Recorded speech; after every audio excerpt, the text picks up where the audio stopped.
কল্পনা করুন একদিন সকালে ঘুম থেকে উঠে দেখলেন আপনি আর মানুষ নেই, বরং একটি বিশালাকার বিভৎস পোকায় পরিণত হয়েছেন।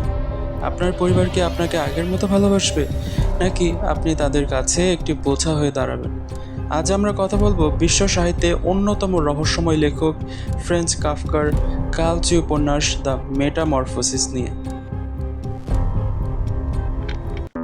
গল্পের নায়ক গ্রেগর সামসা একজন সেলসম্যান।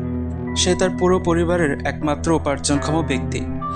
একদিন সকালে সে আবিষ্কার করলো সে একটি বিশাল আকার পোকায় রূপ নিয়েছে। সে আর বিছানা থেকে উঠতে পারছে না, কথা বলতে পারছে না।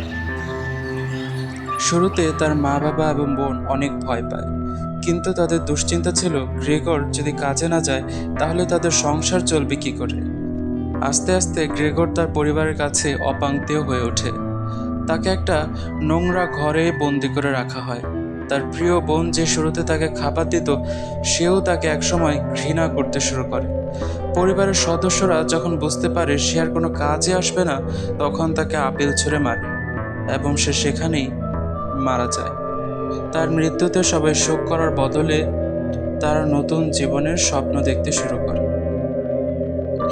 এই গল্পটির সাথে কি আপনি কোনো ঘটনার মিল পাচ্ছেন? আপনার আমার চারপাশে হয়তো এমন অনেক পরিবার আছে যেখানে গ্রেগরের মতো মানুষরা প্রথমে তার পরিবারের কাছে ছিল হিরো, কিন্তু পরে যখন সে কর্মহীন হয়ে পড়ে, সেটা হোক যে কোনো কারণেই, তখন সেম মানুষটাকে আর তাদের ভালো লাগে না। তাকে তারা জঞ্জাল ভাবতে শুরু করে, ঠিক ওই পোকাটার মতো।